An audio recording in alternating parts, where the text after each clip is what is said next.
안녕하세요. 오늘도 주님 안에서 믿음으로 꽉 찬 알곡이 되기 위해 성경 묵상의 시간을 허락하신 하나님께 감사와 영광을 올려드립니다. 4월 10일 금요일 묵상 말씀을 시작하겠습니다. 삶을 살아가다 보면 우리는 끝이라고 느껴지는 순간들을 마주합니다. 사랑하는 이를 떠나보내는 시간, 소중한 것을 잃어버리는 자리, 더 이상 기대할 것이 없어 보이는 현실 앞에서 마음은 쉽게 무너집니다. 그러나 믿음의 사람에게 끝처럼 보이는 그 자리는 하나님께서 새로운 일을 시작하시는 자리이기도 합니다. 오늘의 제목은 약속이 묻힌 곳 막벨라 굴입니다. 이삭을 바침으로 자신의 약속을 신뢰한 아브라함은 막벨라 굴을 사서 땅의 약속에 대한 신뢰를 표현합니다. 오늘 본문 창세기 23장 1절에서 20절까지의 말씀을 함께 듣겠습니다. 사라가 127세를 살았으니 이것이 곧 사라가 누린 햇수라.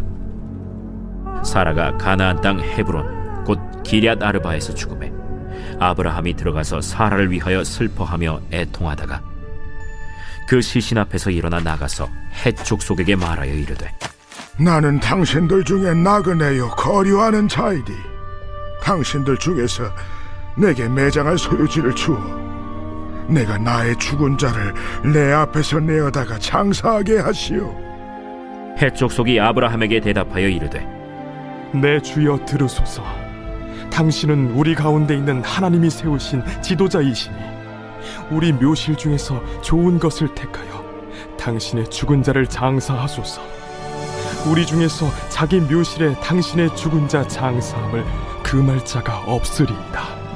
아브라함이 일어나 그 땅 주민 헷 족속을 향하여 몸을 굽히고 그들에게 말하여 이르되 나로 나의 죽은 자를 내 앞에서 내어다가 장사하게 하는 일이 당신들의 뜻일진데 내 말을 듣고 나를 위하여 소할의 아들 에브론에게 구하여 그가 그의 밭머리에 있는 그의 막벨라 굴을 내게 주도록 하되 충분한 대가를 받고 그 굴을 내게 주어 당신들 중에서 매장할 소유지가 되게 하기를 원하노라.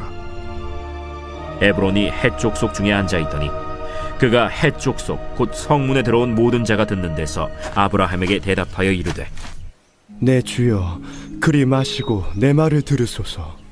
내가 그 밭을 당신에게 드리고 그 속의 굴도 내가 당신에게 드리되 내가 내 동족 앞에서 당신에게 드리오니 당신의 죽은 자를 장사하소서.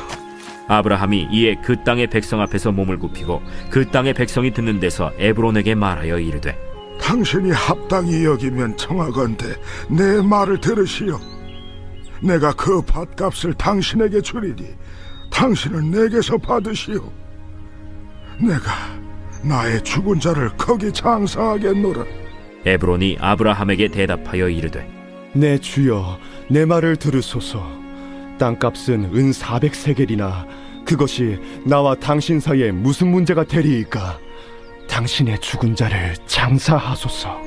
아브라함이 에브론의 말을 따라 에브론이 헷 족속이 듣는 데서 말한 대로 상인이 통용하는 은 400세겔을 달아 에브론에게 주었더니 마므레 앞 막벨라에 있는 에브론의 밭 곧 그 밭과 거기에 속한 굴과 그 밭과 그 주위에 둘린 모든 나무가 성문에 들어온 모든 헷 족속이 보는 데서 아브라함의 소유로 확정된지라. 그 후에 아브라함이 그 아내 사라를 가나안 땅 마므레 앞 막벨라 밭 굴에 장사하였더라. 마므레는 곧 헤브론이라.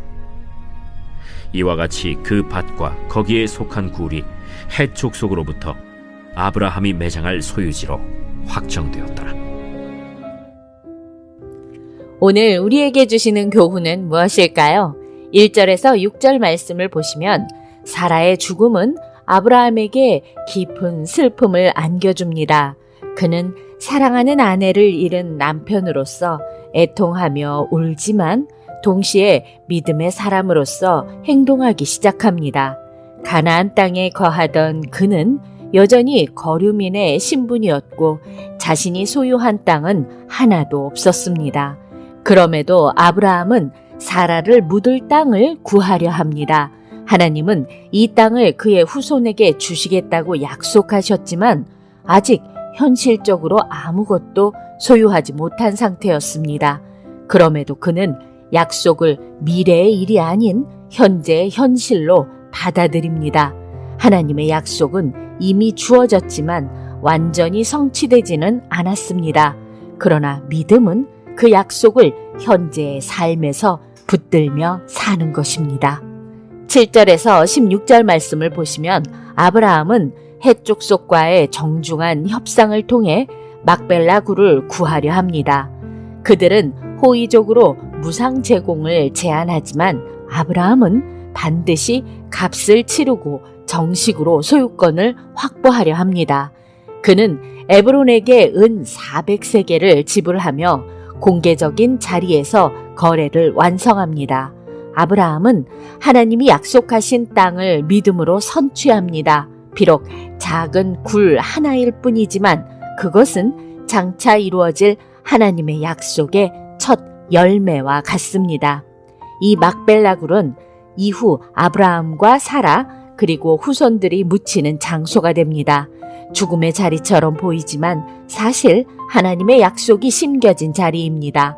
눈에 보이지 않아도 하나님의 약속을 붙들고 실제적인 결단을 하며 작은 순종이라도 믿음으로 행동하며 살아갑시다.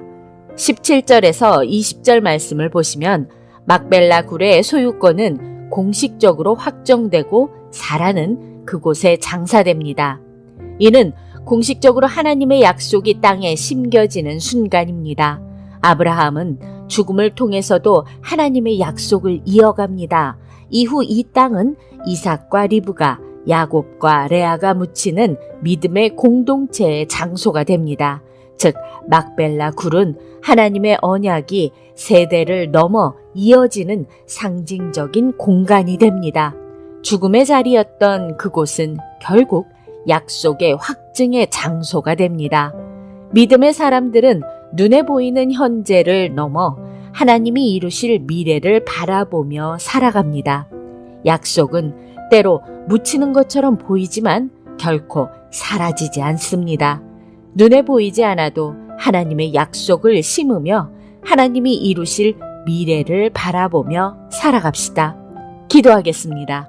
하나님, 오늘 우리에게 주신 말씀대로 우리 현실이 고난이라도 말씀에 담긴 약속을 확신하고 당당히 소망하며 살아가게 하여 주시옵소서. 예수 그리스도의 이름으로 기도드립니다. 아멘. 아브라함은 사라를 막벨라 굴에 묻으며 사랑하는 이를 떠나보냈지만 동시에 하나님의 약속을 그 땅에 심었습니다. 그에게 그곳은 하나님께서 반드시 이루실 미래를 바라보는 믿음의 자리였습니다. 눈으로 보기에는 끝이었지만 믿음으로 바라볼 때 그곳은 시작이었습니다. 우리의 삶에도 막벨라 굴과 같은 순간들이 있습니다.